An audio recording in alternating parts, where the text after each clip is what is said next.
Житель города Шарья Костромской области стал свидетелем странного явления. В небе прямо над своим домом он увидел светящийся крест. Все это Владимир Ростовцев запечатлел на свою видеокамеру. Рано утром он собрался на работу, но его автомобиль упорно не заводился. В этот момент его внимание привлекло невероятное зрелище. Что это было? Удивительной формы облако или аномальные явления? Очевидец так и не решил. Крест провисел в воздухе несколько минут, потом растворился.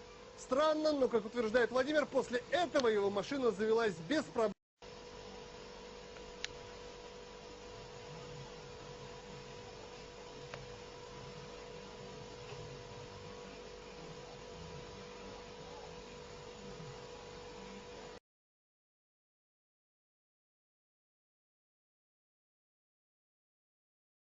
Realmente es muy difícil, yo estoy sorprendido, pero bueno, pareciera que tiene ahí a Cristo o algo así. No sé, está muy raro. Es como una cruz doble. Ajá. Aquí lo que llama mucho la atención es la luz tan intensa que se está dando y sobre todo siendo de día, ¿no? Porque para que pueda haber una manifestación así, lo pueden captar las cámaras con la luz de día, pues se necesita muchísima intensidad. Una nube no creo que sea. Por supuesto que no, esta imagen le está dando la vuelta al mundo. Esta imagen no se la estamos presentando únicamente en Extra Normal, se la está presentando el mundo entero. Uno de los noticieros más importantes en Rusia, pues lo presentó y hoy queremos que usted lo vea, sobre todo después de lo que estamos viviendo a nivel mundial.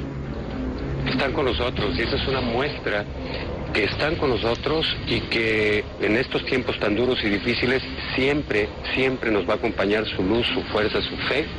Y bueno, para unir a nuestra fe en que tenemos que salir lo mejor librados posible con todos estos acontecimientos o con todos estos acontecimientos a nivel mundial.